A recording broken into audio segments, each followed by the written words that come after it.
Grateful to have Naval here tonight, all the way from San Francisco. We appreciate it. not that far. I flew in this morning. Did you fly in? San Jose or? No, I'm kidding. The Moffett Field exactly. NASA, that would be NASA good. clearance over here. Naval graduated at Dartmouth. Prolific founder. ePinions, Mobber.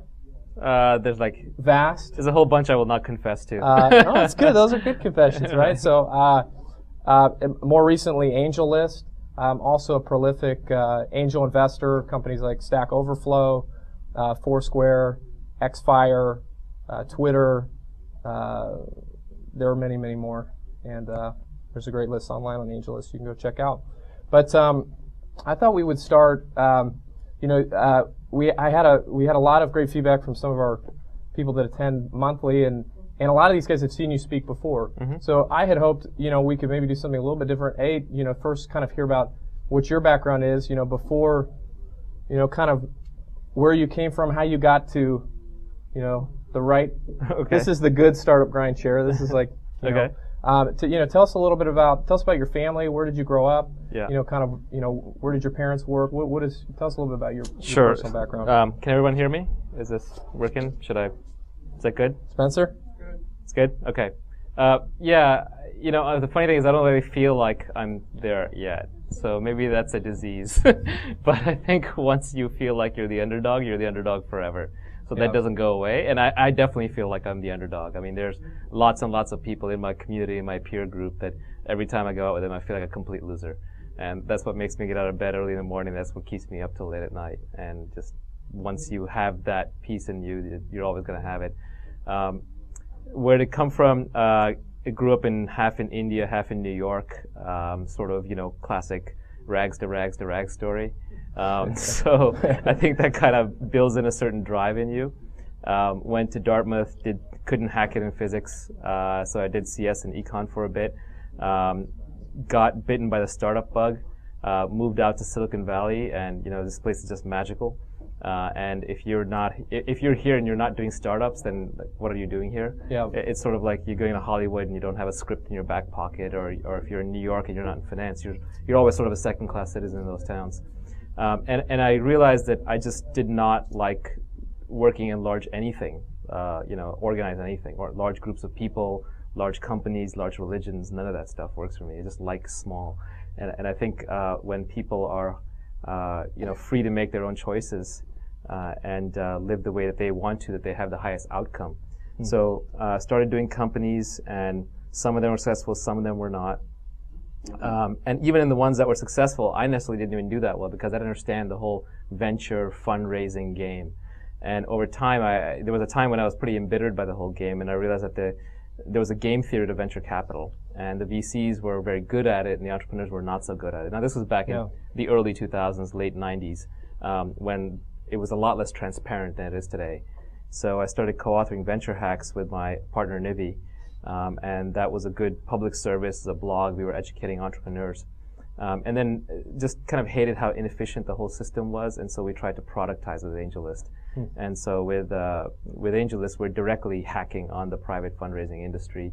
We're trying to democratize it. We're trying to make it more transparent, open, simple, available as a service. And we view it as a 20-year effort. So it's really fun. And in terms of, I've heard you say this before. You're not in it. It's not something you're into. You don't charge startups. You don't take a cut of these deals. What is it? Is it really as pure as it looks? What is the deep motivation for doing it? Is it solving these problems that you've had, or is it? The very deep motivation is Silicon Valley is a very small place, and there are two ways to kind of operate in Silicon Valley. Because it's very hit-driven, there's like all these lottery winners that, and I'm sure we all know them, right? There's nothing as damaging to your sense of self-being as watching a friend get rich, undeservedly so. And believe me, when it happens to somebody else, they're all undeserving. I didn't make that up. That's Mark Twain, by the way. And so you can play the game as a one-move player. You can say, I'm going to do whatever it takes to make a lot of money, and you can screw everybody along the way. But then you only get one shot. And there are a lot of people who play Silicon Valley that way. And the other way is to say, that it's a very small community and it's a very long-term game. I'm going to be here forever.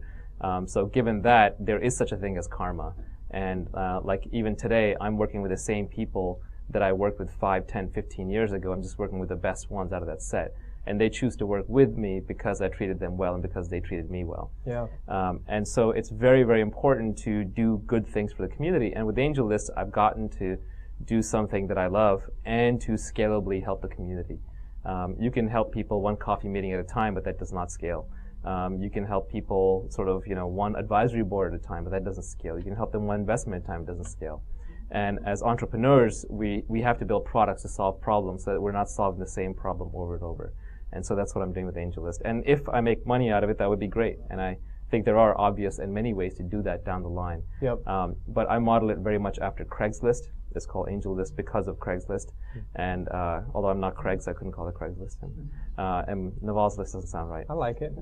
No, not really. It's well, in many Angel's counts. catchier. Yeah. Good branding, right? Good halo. Good domain. So really, it's very much like Craigslist, where you build a thin introduction service, create an efficient market where there wasn't before, and you really don't tax any of the existing entities or existing players. And if a business model emerges, it'll be a natural one that helps the community rather than hurts the community down the line. So who in this room? So who in this room has a startup? Raise your hand, or is a founder or part of a startup? Cool. Okay, keep your hands raised. So who in this room? Keep your hand up if you've submitted your startup to AngelList. Okay. Okay. And keep your hand up if you've received funding off of AngelList. Probably no one. Yeah. So I mean, there's some amazing infancy, success stories, right? I mean, like you see these people. And this was kind of my misconception when I submitted the AngelList was, I had originally looked at it as like, this is going to save me. Like, right. Oh, I'm going to submit. Instant money. Yeah, it's going to be like, those dumb commercials from the .com era where it's like, you hit the button and it goes live and it's like, boom, like, all these orders are coming in. It's like, I'm going to be, Cristal parties and stuff. I wish, and that would be a great goal and a great outcome, but I don't control the funding market. That is the market. I'll honestly say we've had something like 9,000 startups apply to AngelList, of whom we've probably selected and sent out 500 in the email blasts, and most of the rest is kind of rot on the site, honestly. And of those 500, maybe 300 have really gotten funded, maybe as high as 400, but it's hard for us to track. There are some big names in there, like if you see the TechCrunch Disrupt winner, just now GetAround, they raised their seed round partially through AngelList. They were founded right over here. Over by NASA, right? Branch Out, Uber. So there's some very big names in there. A lot of small companies you've never heard of. We just got one company funded in Bangalore by another investor in Bangalore. So we introduced guys who live less than a kilometer away. But the startup market is very hit-driven. The distribution of outcomes is very severe. You have the Zyngas and the Facebooks and the Twitter at one end, and then you have the long tail of startups on the other end. And the financing market works the same way. So the majority of startups are not financeable. But the few that are do extremely well. So we're trying to close that gap a bit. But it's a long ways from that steep curve distribution to getting every worthy startup funded. That by the way, is our mission, get every worthy startup funded. Well, and I think I took it as we weren't worthy. I didn't take it, I took it yet. Well, exactly. I mean, I took it as like, hey, you know what? Like, there are people that have success on this platform, so I know it works. And, we don't have the indicators that match what these guys are doing. I mean, GetAround's an interesting example because, I saw them and I haven't really followed them, but I mean, I had lunch with one of the founders maybe 18 months ago. I mean, they've been working on this project a very long time, hardly any funding. They had their initial seed funding, and now, here they are 18 months later. I mean, you read about these 3-month successes who get bought by Yahoo, but I think in reality, most of these founders, it's a 5-year program. Yeah, right? I don't think those 3-month successes exist. I think if they do, then that founder has been working on that problem or a variation of it for years and years. If you look at even Twitter, like Evan Williams has been working on blogging his entire life, or like the problem of micro-publishing. And Dorsey's been thinking about it. Dorsey's been thinking about it forever. AngelList, this is, you could say we're 15 months in since we started AngelList, but I've started some variation of AngelList every year for the last 4 years. So this is actually my 4th attempt. So what happens is when you work on a problem long enough, and as startups, what you're doing is you're solving a problem society does not yet know how to solve. By definition, you're doing something brand new.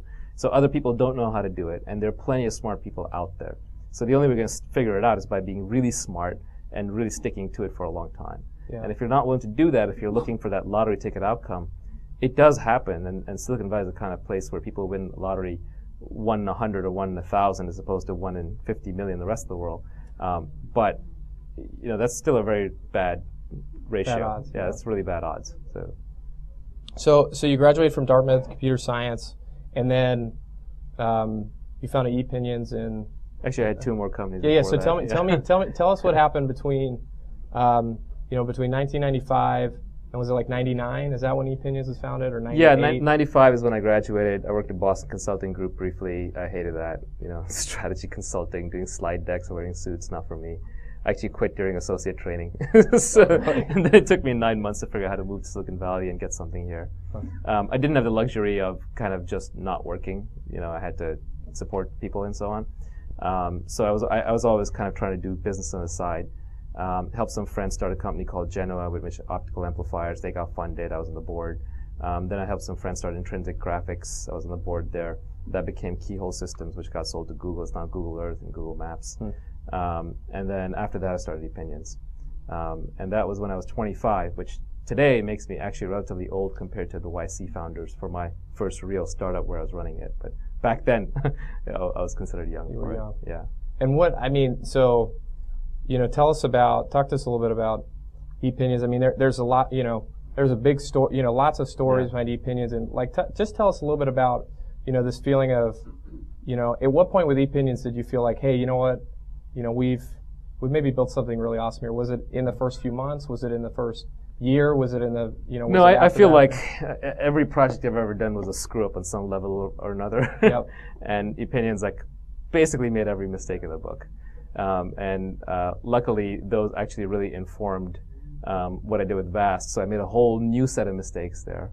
And now with AngelList, I'm making another new set of mistakes. And I don't know. I really look back and it's just all errors. That's all I see.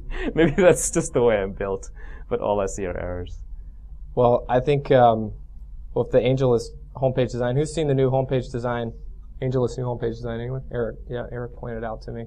So talk to us a little bit about that. So AngelList, just incredibly well-designed site, very, very clean, very, very slick, runs very, very smooth. I mean, what is so you already have a homepage that I'd say was pretty solid. Mm-hmm. And I mean, what is your process for going through that to say, okay, hey, we're going to redesign the homepage. You do an A/B testing. Are you, do you have some specific vision of, hey, this is what we need to do, or talk us through that process. So with AngelList, I really, really, really want to win because I know this is a startup that I'm going to be doing for a long time, and I know that there are many, many entrenched forces arrayed against us. Many. The entire system exists to resist us, and so we just have to be flawless in our execution, and we have to be driven. So we have awesome developers on the team, and probably not for blogging or tweeting, but we've hired close to 20 people, and we've kept 6. Wow. So we've been pretty tight about the core team that works on the product, and it's all hackers.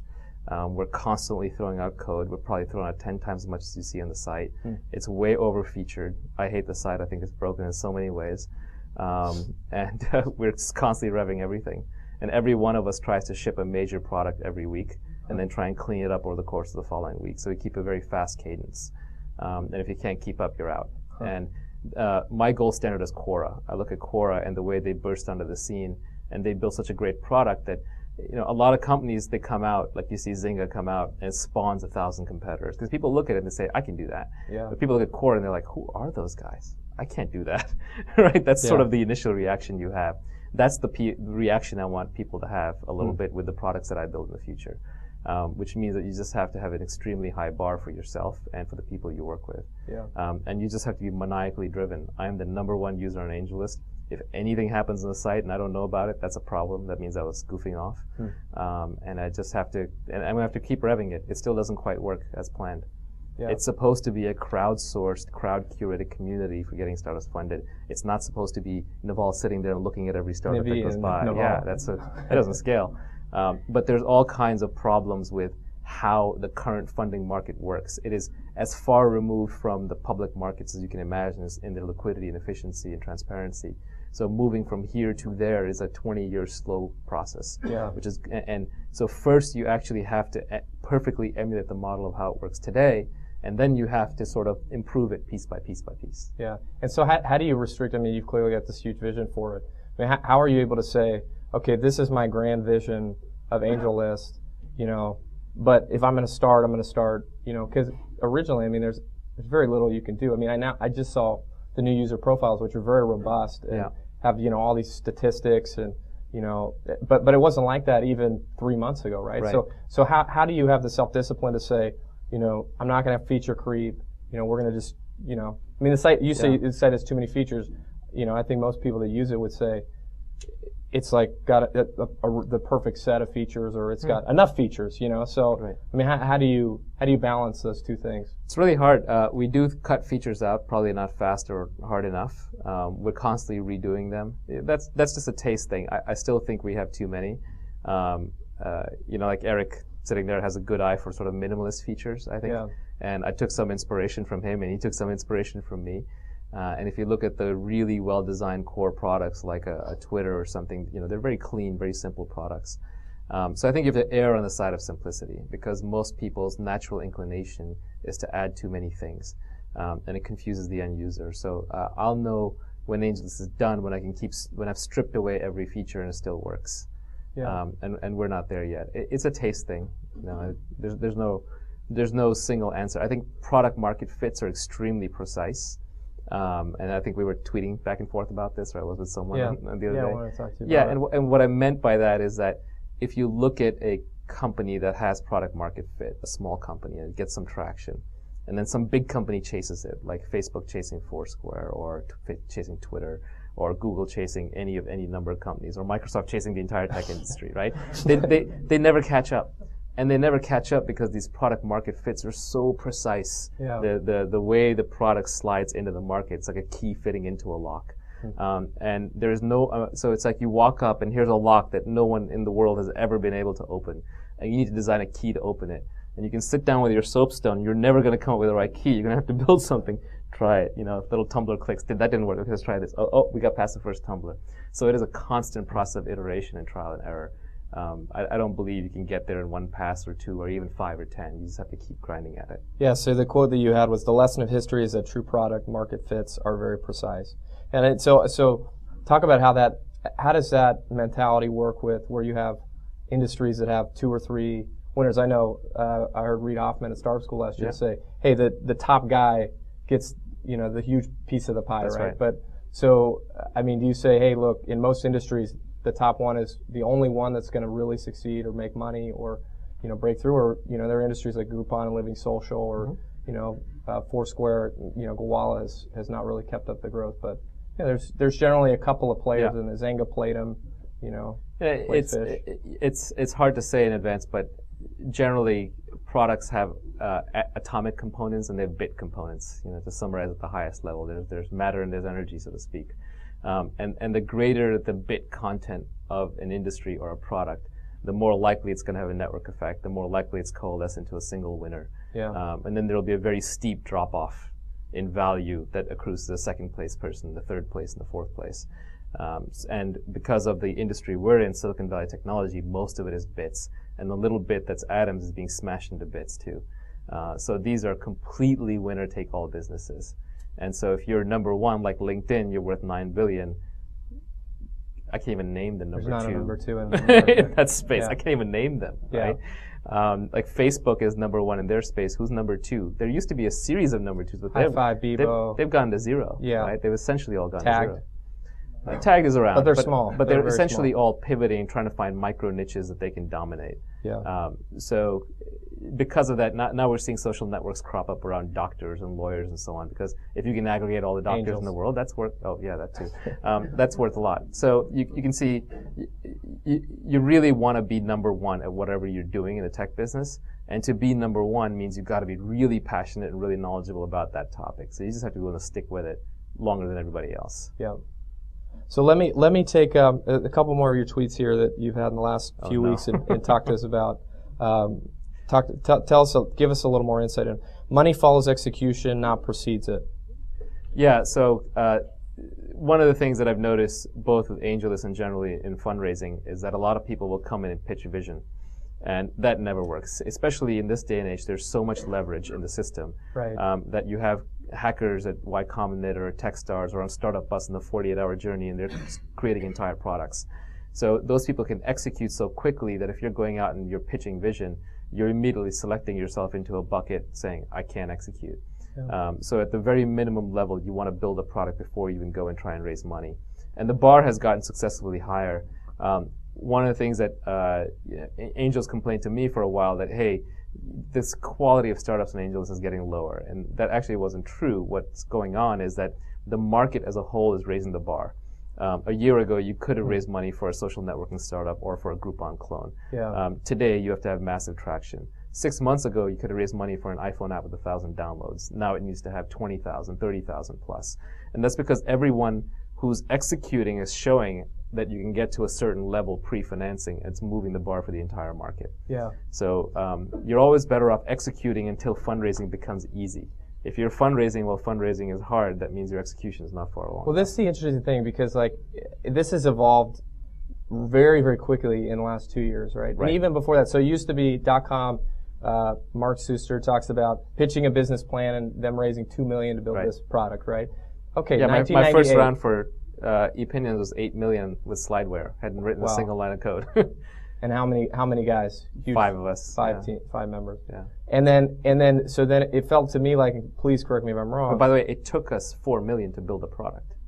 Right. Today it would probably take $20,000 to build that same product or a better one. Yeah. So there's just all this embedded leverage in the system because of all these IP platforms, and there's such large user bases, and there's so many more deployment channels, and we didn't have open source back then, right? Yeah. Or not really, not in the same sense. I think we were running on Sun hardware. Yeah. So even in the last 2 years, like you say, okay, you go from idea to hopefully you skip the business plan phase and you build a product. But at this point, who in here has who has an almost working product? Okay, good. That's a lot of people, right? Yeah. So, from what I've heard from you say before and what you just said right there, it's at this point with the current environment, it's not good enough. The bar has been raised. You've got to go out. You've got to figure out as you're building this product. You got to figure out how am I going to get 50,000 users and grow. I don't know how quickly. Yeah, let me back up for a sec. There's multiple paths to getting funded. That's not the only one. Yeah, sure. So the first thing I would say is do something that's hard. But do something that's hard for other people to do as well. Either it could be because you're crazy passionate about it. So you've just been doing it for so long, you're going to stick with it for so long, you'll do it better. But it could also be because you're coming out of some school and it's your PhD thesis, or you've got some guy who's been studying the problem for a long time and has some unique angle on it. So it is good to do something that's hard and a little unique. I think people have gotten too much into derivative. They see an iPhone app, they're like, well, I'll do a variation of this. I think that's difficult. Now, how do you get funded? There's basically 4 factors that investors look for, and it's not an average. It's not like you're saying 5 points on this one, 6 points on this one, then you go over some threshold. That's not how it works. People who are making a decision to invest are making an emotional decision. At the end of the day, they're gambling. These are gamblers. I was an angel investor in 50 companies. I was a professional gambler. And so as a gambler, you're working on emotion and instinct. Reason is just sort of this thing hanging out in the background that used to justify your decision after you made it. So what you're really looking for is you're looking for a startup that hits a 10 in something you care about, 10 out of 10. And then you fall in love with that startup. If that startup's smart, they'll get you to write that check before your hormones settle back down. So that's why speed and simultaneous movement in fundraising is very important. Once you get people excited, you've got to move them to the close. Time is the enemy of any deal, and no more so than fundraising. So what are the 4 things you can get people excited about? One is you can get them really excited about a team. You can say, oh, I got this ex-Googler engineer. I've got these, 2 Facebook guys, Stanford PhDs, those kinds of things people get excited about. Different for different sectors. Yeah. If you're doing a brand marketing play, it might be, I've got this great Procter & Gamble guy who launched this huge product for him. I just had a startup come in from Australia that, you look at it on paper, you'd be like, they're making some big claims. Yeah, who knows? But in their advisory board, they have Gordon Bell, who's, heads Microsoft Research and is the inventor of many, many huge things. And he's the legend, huge Wikipedia entry devoted to him, and he's a confirmed advisor. So that immediately gives them credibility and validation. So having someone on the team who's truly exceptional, like a 10 out of 10 can be one way to do it. Another is you have great traction. You're just growing really fast. At that point, no one has to guess why. You just are. Yeah. A third one would be you're like Quora. You have a great product. You have a product that you look at it, you're like, wow, I didn't really know that was possible. And those kinds of things are really achievable when new technologies arrive. So HTML5 mass adoption is coming out. If something like WebGL is starting to take off, first implementations of Unity in mobile games.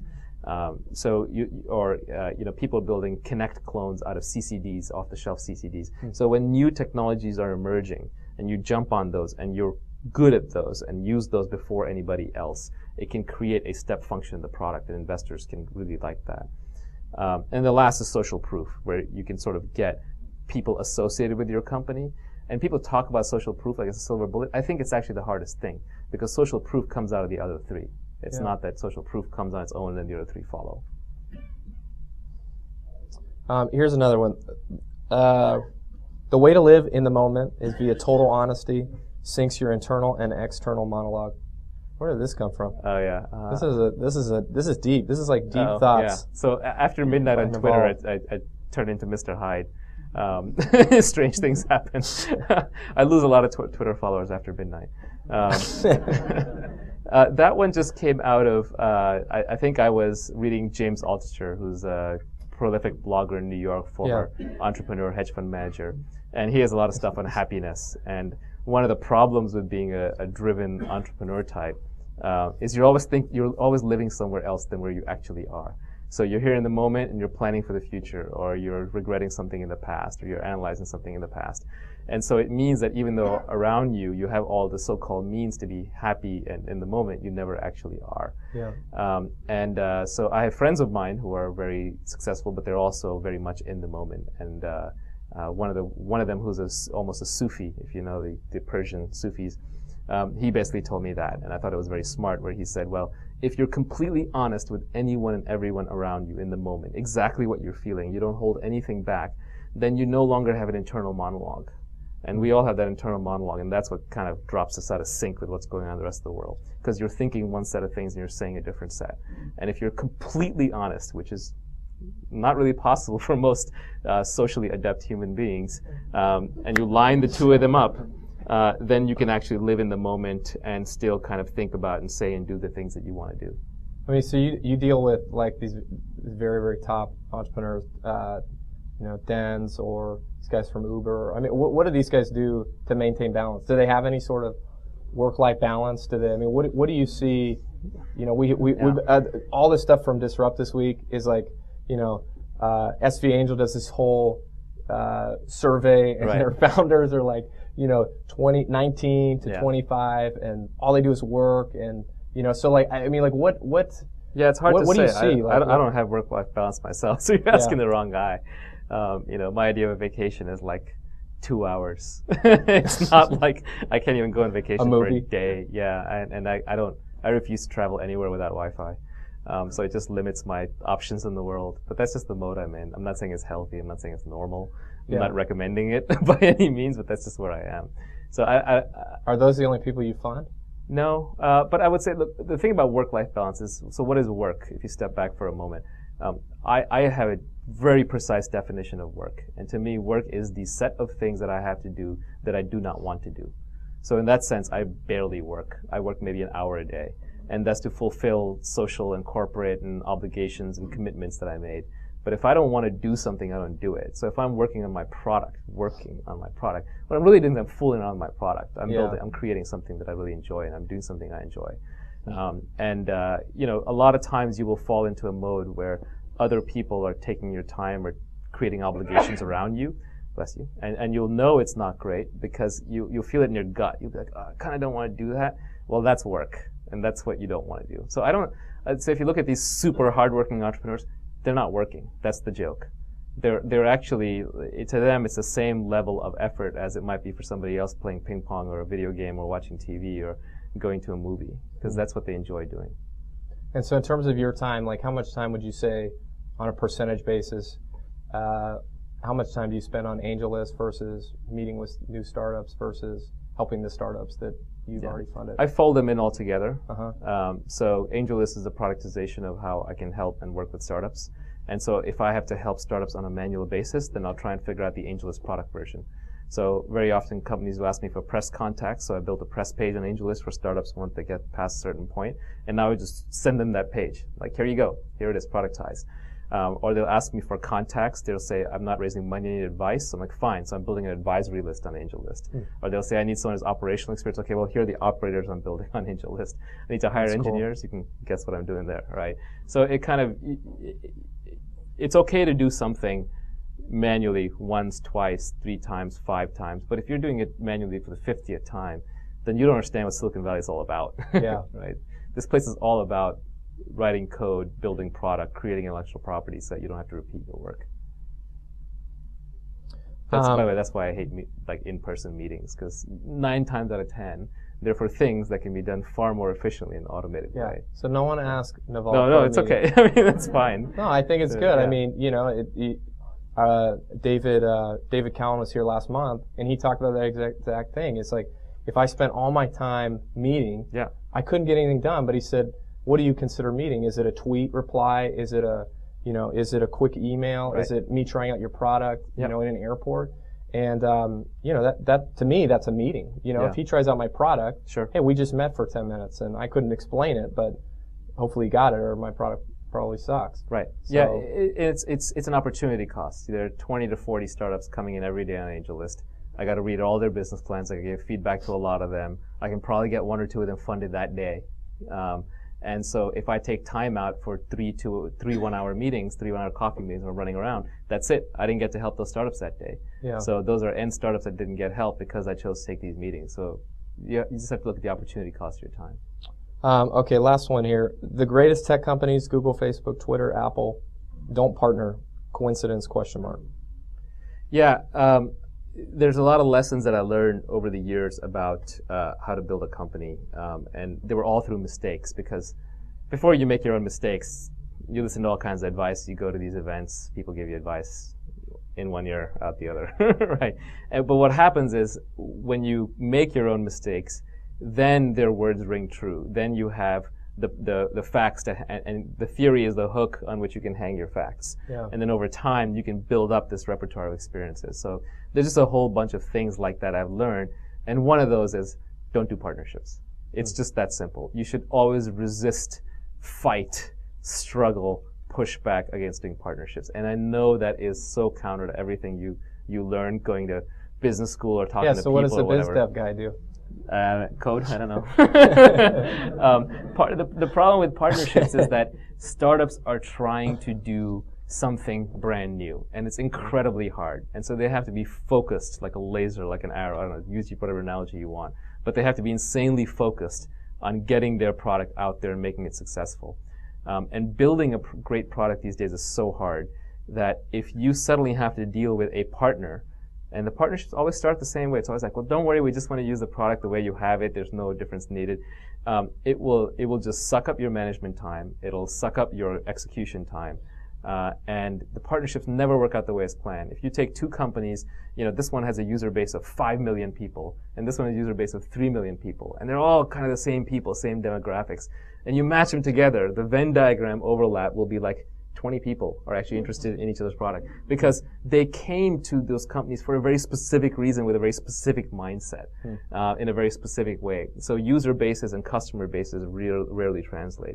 Even on the enterprise side, people do a lot of sales deals, but the other person's sales portion is never properly incented to sell your product. So the history of successful partnerships is extremely rare, and your company will die the death of 1,000 cuts because your biz dev guys bring in partnerships all day long. The engineers are tearing their hair out trying to keep up, and they can't build a core product out. So it's okay to do partnerships once you have won your market, or once you're in a very dominant position, you can take a few risks on the side. Or if that true company-making deal comes along, and the way you'll know it is that the guy you're partnering with is literally 100 times the size of you. so that even when you lose 90 or 95% of their traffic or sales force or user base or customer base, it still has a huge impact on you. But partnerships of equals, mid-sized companies, just a waste of time. So I've got a couple of questions that are kind of rapid fire. Just if you were a first-time entrepreneur, what would you do? Type of things. Well, sure. Well, these are a little loaded, but that's fine. And then we'll take a couple of questions from the audience. As you're thinking about those, please be thinking about kind of things that will apply to the whole group that everyone can get benefit of, not just your specific situation. So if you were a first-time entrepreneur, would you apply for Y Combinator or the other incubators? It depends what position I was in. The first thing I would do, the absolute first thing I would do, is I would go recruit the absolute best engineer or engineers that I could find. That is bar none, paramount, number one. And I would do whatever it took to put myself in the community of great engineers and recruit those people. The Y Combinators, the Techstars, AngelPads, IO Ventures, I consider these sort of the new graduate schools for entrepreneurship. And they're great if you need a small amount of cash and you need a little bit of hand-holding to build your initial product. But if you've got runway for 6 months on your own, and if you've got a great engineering team, then I don't think you necessarily need them. Yeah.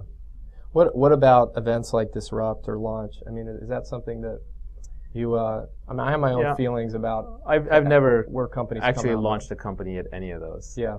And I think there's an adverse selection bias to those things by and large. They can be good for generating press. If you need kind of that initial bit of press or traffic or coverage, whatever, if your business can benefit from that, and I don't think many can. It's good if you're that guy from out of town with that great startup that no one's somehow not noticed, and that has happened. It's not that rare, actually. But by and large, I always have a little bit of a suspicion about entrepreneurs who spend a little too much time networking or going to conferences, right? Because that's time that's coming out of execution. Mm-hmm. So if you were a first-time entrepreneur, it sounds like you kind of answered this, but would you bootstrap or raise money? What would you? So the first thing you do is hire the best engineers you knew or could find. You don't have to hire them. You just have to work with them, partner with them. Yeah, you have to get them to agree to join you. Yeah. So in that sense, like working at a company where they're just top-shelf engineers is actually the best thing you can do for your career.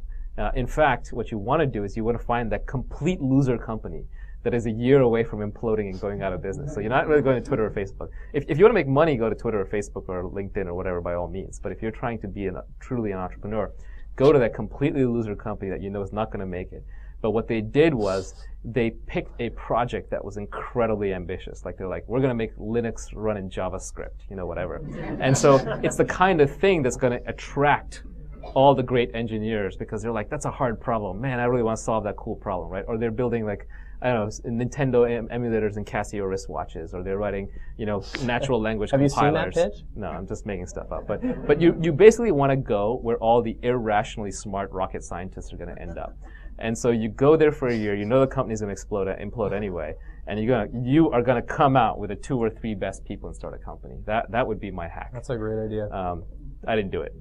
Just figured. In fact, I kind of just figured it out about a minute ago. So. So if you're a first-time entrepreneur, your startup wasn't getting traction despite all efforts, what would you do next? I'd take the great people and I'd try something else. I've actually started about 40 companies. About 10 got to the point where we sort of formalized it and maybe incorporated. Maybe 5 got funded, and there's like 2 that I'll confess to. Yeah. Right. So it's a pipeline kind of thing. So you're always trying new things. By the way, I see companies on AngelList now, which were products that I'd worked on years ago, and I look at them like, wow, thank God I didn't do that. Because when you see it a little further along, in your mind, when you come up with it, of course everything's going to work. But then when you actually see it, you're like, I never used that. And then you think back, you're like, wait, I spent 6 months of my life on that. Yeah, I prototyped that thing, and I didn't get it this far, but now that I see it, yeah, I'd never use it. Or like all the mobile ideas that I had pre-iPhone. I mean, once the iPhone came along, like, there's a whole class of businesses that could exist. And all those ideas have been tried before, too. They just failed because there was no iPhone. So the world literally changed the day that Steve Jobs announced the iPhone. So there is such a thing as timing, too. So let's take a couple of questions. Yeah, right here. I was wondering if you feel like enough companies are applying to AngelList for you to feel like you're achieving that mission of making fundraising more efficient? Like, I guess it's sort of a question about like how big a difference could AngelList make in making the process of getting early stage companies funded? Yeah, I mean, our goal is that every great company should be on AngelList and should be raising money from the people that they want to, and we want to make it fast and efficient and get them market terms. To give you some ideas of how that can happen is we now have 2,000 investors on there. We have them sliced and diced by market, location, how famous they are, whether they run a big company or not, whether they've founded a great company or not. And so we can kind of help you select good investors. We can help you reach them in a way that if they respond, you know they're genuinely interested. Honestly, we're probably still going to get about 10 or 20% of the startups that are raising money in Silicon Valley come through AngelList. But New York, that's probably 30 to 50%. We're much bigger there because the investor community, they're so small that to reach out, they got to come here. I'd say the huge chunk of the good startups in Estonia are coming through AngelList. There's an arbitrage opportunity right there. We see great products, great companies, great engineers. They're just sitting in Estonia. Someone needs to open a fund and fly to Estonia because there's a big arbitrage there. So in geographies where we can make a bigger difference, we have more impact right now. But there is a network effect to it, so I expect over time more will come through. Our ability to handle the volume until we get all the crowd curation working properly is not great. So that's why we kind of keep revving the site and keep iterating, because we're trying new things all the time. Yeah. So speaking of AngelList, what is the appropriate or best time to apply to AngelList? Like when you see these companies, you say, we should see these guys 6 months from now, or, we see these guys 6 months too late. Generally, if you have anything exceptional about your company, like you have a really exceptional team, and I know everybody thinks they have an exceptional team, but I mean really, right? Or if you have an exceptional product built out, or if you've got real traction above and beyond what most companies in your space at the early stage have, or if you've got some really great advisors or investors already lined up. If any one of those four is true, then you're ready. And what we're really good at doing is we'll take a round that you've gotten a quarter of the way done or a third of the way done, and we'll just blow it out. We'll just get you so oversubscribed you won't know what hit you. But roughly half the companies that came in and raised money from AngelList had no investors. They had no social proof. They had nothing. It's just you look at it and you're like, wow, that's a really neat idea. These are pretty darn smart people. Investors will want to see this. And so that's, that works too. There are companies that have gone viral in AngelList that we haven't touched. There was a company down in LA recently that came onto AngelList. I never actually even emailed it to a single person. But the founder was actually really good at, in his previous life, he'd done a lot of SEO on Google. And so he decided to SEO the heck out of AngelList. So what he'd do is he'd call up investors in real life, or every time he ran into an investor, he'd talk to them. They'd have to turn him down for whatever reason. When they turned him down, he would basically extract a commitment out of them. Well, then could you please go leave a nice comment on your AngelList profile, on my AngelList profile, and share it with your followers? And they would do that, and he SEO'd the heck out of it. And before we knew it, he turned around, and I looked at his profile, and he had 10 committed investors on there. And it had been emailed out by various other investors to hundreds of them. And I said, wow, this looks really great. You want me to say that? He's like, no, we're done. Right? Yeah. So there are multiple ways to play it. So. Yeah. How do you go about valuing a startup, and how important is it to maintain control of your company? Yeah, so especially at the seed level, control is paramount. Control is everything. You don't want to sell more than about 20% of your company, 25% max. Otherwise, it doesn't leave enough room for founders and successive VC rounds.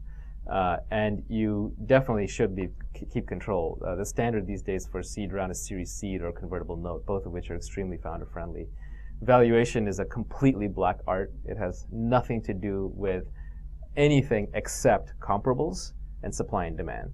So basically, investors will start with, well, this is what roughly similarly situated companies have gone for in the last few months, combined with how many investors do you have who want to get in, how much demand do you have.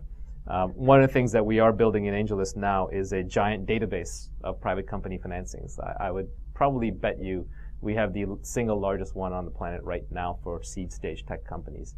And so we have to properly anonymize that and expose that. But we're going to do that so that at least it'll give you a ballpark estimate. When is this live? Sorry? When is this feature live? As soon as I get around to building it. I have the data. I just need to expose it properly. Yeah, Do you have any advice specific to the game startups? Yeah, gaming is tough, actually. About a year ago, it was really hot and sexy, and you could have gotten funded quite easily. So there's a time, pre-Zynga, you could have never gotten a game startup funded because venture capitalists said, we're not in that business. That's what Hollywood studios and EA and those kinds of people do. We don't do that. It's too hit-driven. Then, post the proof points of Zynga, Play and Playfish, venture capitalists said, oh my God, we are in games. Where's our gaming guy? Hire the gaming partner. Go fund games. And then now they're realizing, wow, games are extremely hit-driven. And unless you get true breakout across multiple games and you have something that carries across multiple games, then it's not really a venture business after all. Zynga is such a fluke in that regard. Zynga is not a game company. Zynga is an analytics and distribution and marketing company. I don't think they would deny that. I don't mean that as a put down. I mean that they figured out the hack. They basically built the best analytics on the planet. They built the best process for taking apart human behavior and restructuring it little game components. And they built an amazing distribution engine on top of Facebook, despite Facebook's best efforts. And so the combination of the three means that then they monetize by essentially creating games. So I think for a game company, big roundabout, you either need to have truly differentiated technology, or you need to have traction, and traction is not defined lightly. It's almost to the point where you're practically profitable. So the game companies that we see getting funded these days are the ones that come up with a short-term technical breakthrough, because by definition, every technical breakthrough is short-lived, or they essentially get some kind of traction across multiple games through something clever that they've done, and they're basically profitable at that point because they monetize so fast. And so their rounds actually, they end up skipping the seed stage. They do these A or B or C very high price rounds. So gaming has gone from being real gravy to being very difficult. It's kind of funny that there's these founders brunches that I go to where sort of 50 or 100 kind of, big name founders show up and everybody hangs out and has brunch and they sort of talk about what they're up to next. And I literally remember a year ago, everybody had Zynga envy. Everybody was doing a game company. They were funding one, they were spinning out one, they were doing one. And then like 9 months ago, it was Groupon envy. And 6 months ago, it was iPhone envy. And there are these waves that hit. And by the time you can recognize the wave, resist the urge, get out of the water. Because by the time you actually ship your product, everybody will be there. So it's very important to do your own thing. Very, very important. All the great entrepreneurs are iconoclasts. All of them, when they were doing what they did, people told them they were crazy. It's almost by definition. What is hot? What is hot? That you stay away from. What are we talking about now? Like for example, A lot now of people are talking about AngelList. Yeah, exactly. We've gotten about 20 pitches that are like the AngelList of blah, and we've gotten about 10 direct competitors that are, and there's actually one right now that's raising money on AngelList. I don't care, whatever. Knock yourself out. By the way, that's the beauty of having a great team. You'll know you have a great team when you are not afraid of competition. Mobile, the current thing. Mobile is almost become a part of the fabric. So it's like, if you want to do a company 15 years ago, you were coding on a Microsoft platform. What else would you build it on? And 10 years ago, you were coding it on the web. And there was a brief moment in time when you were doing it on, Facebook applications and so on before everybody realized, well, wait, that's somebody else's platform. It's not an open system. But now, you'd almost have to ask yourself, why am I not building a mobile app? Mobile is the platform that's going to have far more reach than the classic web desktop computing environment does. So I think most companies by default start with mobile. Mobile is like air and water now. It's like part of the background. So calling yourself a mobile startup, I think, will be a meaningless phrase in a year or two. I have a question. How do companies that are not headquartered in Silicon Valley, how do they overcome the hurdles of you not being there? In terms of fundraising or anything else? Yeah, whether it's on fundraising specifically, whether it's on AngelList or just in general. There are multiple ways to do it. I think there are now other hubs in which you are fundable. You will take a valuation hit. You will have a harder time, but it's possible. New York is very possible. It is possible in Austin, Seattle, Boston as well, just harder. London is possible. Everything else is really, really, really hard. You just have to get a lot more traction. You could create an office out here, but it's not enough just to have your sales guy out here. You have to commit to having a founder spend at least half their time out here. It's sort of ironic. You would expect that capital is the most liquid thing. And I used to think this. I used to think like, well, okay, we're going to have great companies will spring up all around the world. Capital is the most fluid thing because you follow the foreign exchange markets. Capital is flying around, left, right, up, down. And so capital is going to go wherever the entrepreneurs are. Well, capital is the most liquid thing, but capitalists are the laziest people on earth because they don't have to move. They're sitting in their beautiful houses in Atherton, you know, in their mega mansions. They don't have to get up and go anywhere to make an extra dime. They're already rich. So, and the problem is that early stage investing is a people business. You have to meet the people. You have to get to know them. And a lot of the value comes through the network that you built up locally. And so the capitalist is not going to move. What's going to have to happen is a new generation of capitalists will have to emerge, like this investor in Estonia. Whoever goes to Estonia and starts a fund is smart. Let me know. I want to invest in that. Because that's a great hack. There are great companies coming out of there, and no one is funding them. But it'll have to be a new generation of capitalists. So what has to happen is a few of the companies there have to struggle and make it on their own. By the way, the Estonia thing is only happening because of Skype. So, and then those people get rich, then they start their own VC fund or their angel fund, and they invest in those companies, and off it goes. But that's a generational thing. I should tweet that, capitalists. Yeah, well, liquid capitalists or not. Yeah. So you're talking about sort of the emotional approach. You know, investing is very emotional. What's the AngelList process, and how does it change this sort of sense that early stage investing is a people process and the emotional? The one thing we cannot replace is the physical meeting. There's no way around that. No amount of canned videos, no amount of LinkedIn profiles, no amount of endorsements is going to overcome the judgment that an investor makes when they meet an entrepreneur. So in that sense, AngelList is modeled after Craigslist. It's a thin introduction service. It's not eBay. You're not trying to close a transaction online. So what we will do is once you're ready, we'll get you a lot of introductions at once, so that you don't have the scenario where you get somebody really excited for 50 or 100K, and then 2 months passes until you find the next 100K. That's almost fatal in the financing round. So we will put you in a position where you will succeed or fail all at once. But because it happens all at once, the odds of succeeding are much higher. An example is this company BlockChalk. They were one of our first success stories. And what they're doing is unbelievably ambitious. They're doing Craigslist on a block-by-block level on your phone. I mean, anyone looks at it like, that'll never work. It's just so hard to get the critical mass. But the founders are very credible. One of them is ex-Craigslist hacker. One of them is ex-Yahoo delicious guy. And they've been at it like 3 or 4 years. Yeah, they've been at it for a while. And you look at it and you're like, okay, if they stick with it long enough, it will work. Okay, it's like Craigslist in that way. They got to hang out doing this for 10 years and it'll work. But if they're going to do it for 10 years, they need to be financed for 10 years. So no angel investor would take a bet on them because they look at it and they'd say, well, if I put my money in, my money is going to be spent within 3 months. And then they're broke and it's gone, it's lost. So I'm not going to do it unless somebody else does it. And somebody else isn't going to do it unless somebody else does it. So it's a simultaneous move problem. So AngelList managed to break that gridlock for them because we got lots of investors in the mix all at once, and they were able to finesse that close. So that is one of the value adds that we provide. That's how we can actually increase the emotional intensity in that process. Sorry? How much did they raise? I don't know if they announced it, so I can't say. Okay, let's do one more in the back there. Mark Andreessen. Oh, no, it's not. Okay, go ahead. Yeah, I'm curious to know, you were talking about a lot of the industries that are no longer valid or on the hot seat, if you will.